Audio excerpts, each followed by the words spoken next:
What's up, graphic designers? Happy Monday. And today is basically the second day that we're going to be working on the teacher reading poster projects themselves, because we did spend a couple days developing that logo, right, and doing the teacher cutouts where we're superimposing the cover of their book, so that we can ultimately create something that looks a little bit like this. And so here's what I know. Here we have Miss Maddenberg reading The House in Cerulean Sea.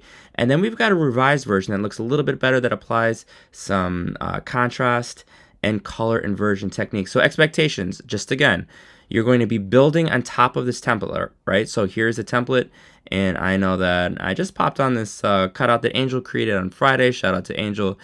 We need to include teacher name is reading, the book title, the author name.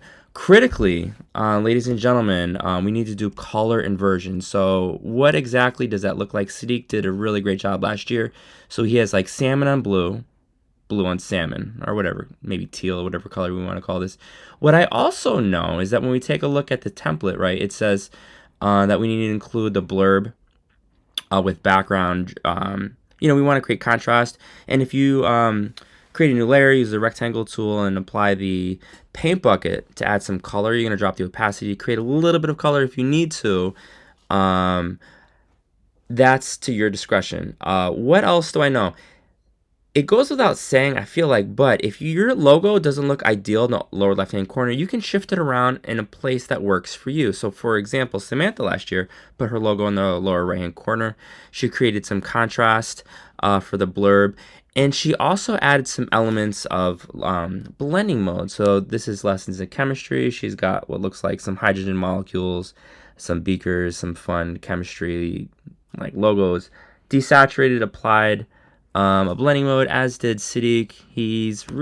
What was Mr. Duffy reading? The Mona Lisa Vanishes. So he's got this cool background featuring the Louvre, it's a museum in France, as well as Mona Lisa. So he didn't include this blurb and like a rectangle. Instead, what he did is he sort of was able to squeeze it into this pyramid-shaped structure. We're going to talk a little bit about how we might do that right now. So I'm reading Abundance, you guys.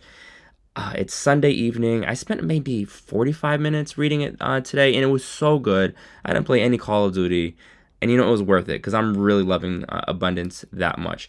So I'm going to show you two ways we can get images if we're looking for this particular background. So if we right-click, I know you guys know this, and I return to Photoshop, press Command V, so it's going to have an image that size. And I know that you guys know that that's relatively low res. However, to get a higher res version, if we press and hold Control Command Shift 4, what we can do is we can create a screenshot. And so I'm clicking and dragging, and I'm going to release, and I'm going to press Command V. And you know what, you guys, this is about twice the size, and it's still not super high res, but it's the image that I really want to work with.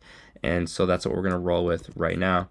We're going to extend it across like so. I'm going to press check to confirm, Command 0. I'm going to drag it beneath. And again, we're building right on top of this template, right? And if you're not really sure what goes where, you can always just drop the opacity to be reminded, oh, a logo, a blurb, etc. And so what I'm going to do is I'm going to shift this over to maybe, let's do Command 0, to maybe about right here. I kind of like that. And I'm thinking maybe we want to include my blurb right here. What I would do, one thing that we could do is I'm going to create a new layer. I'm going to use the polygonal lasso. And I can see that there's lots of contrast, but because there's all these different shades of green and cool colors, what I'm going to do is I'm going to get a nice solid green. And let's do this right now. I'm going to say approximately this green right here. And then we're going to press V4. And so now when I superimpose my text,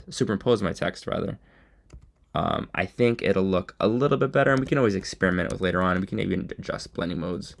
That looks actually, I really like that. I did darker color. And so now when we return to the spreadsheet, here's actually some cool things that we can do. I'm going to scroll down. I'm going to find rows. I'm going to find the blurb. I'm going to press Command C. And check this out, guys. I'm going to use the polygon lasso.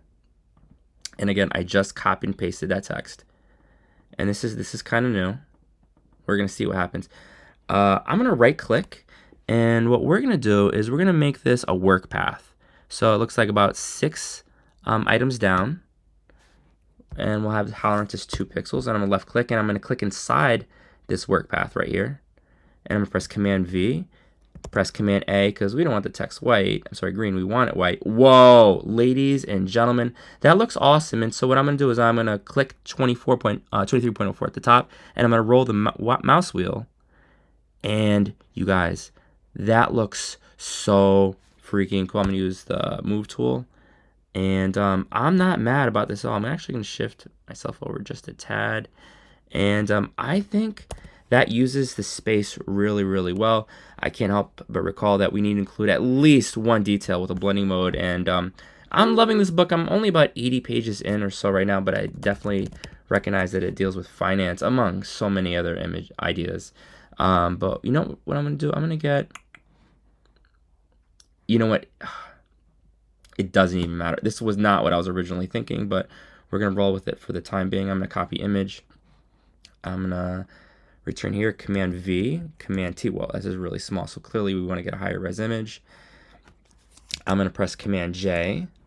We're gonna hide the original one, Command Shift U, and then always levels, always, always, always. And this is not gonna look amazing, but I'm gonna cycle through the blending modes, and I'm not super mad about that. You know what I mean, guys? We could maybe experiment with something that looks a little bit like this. The skyline is really busy, so I'm gonna think about other ways I can put elements in there that make sense. We're gonna pretend that Samantha is working on this, and if she was, she would probably put her logo about right there. Does that make sense? We're gonna have the skyline, I'm sorry, the title up here in the skyline, Mr. Dross is reading. I'm super excited about seeing what you guys produce. Let's take a quick look at some of your submissions that you guys shared with me this past Wednesday and Thursday. So here we got Victor.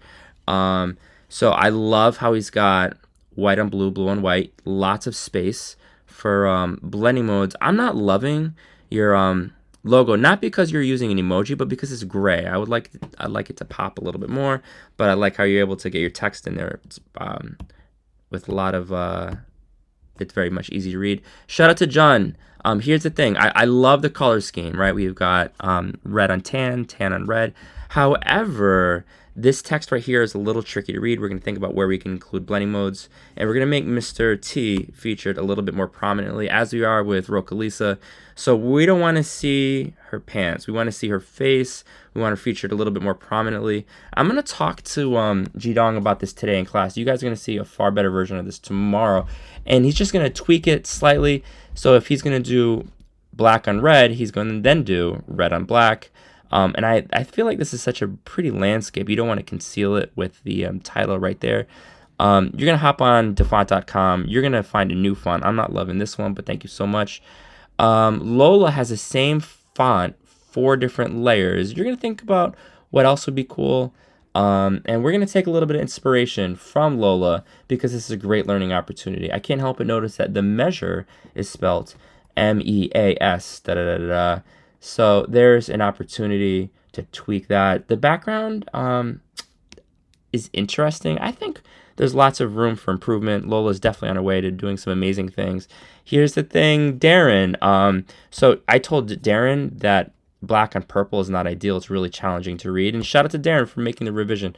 And he's including blending modes. However, you want to desaturate the blending modes. And I also don't love nature on nature. So we're looking for contrast. What else is Hatchet about? I feel like there's an airplane then involved in the plot of that movie. Also, this text is really challenging to read. So Darren's going to go to dafont.com. He's going to find font that's a little bit more fun, a little easier to read. You're going to think about where you may want to resituate your logo.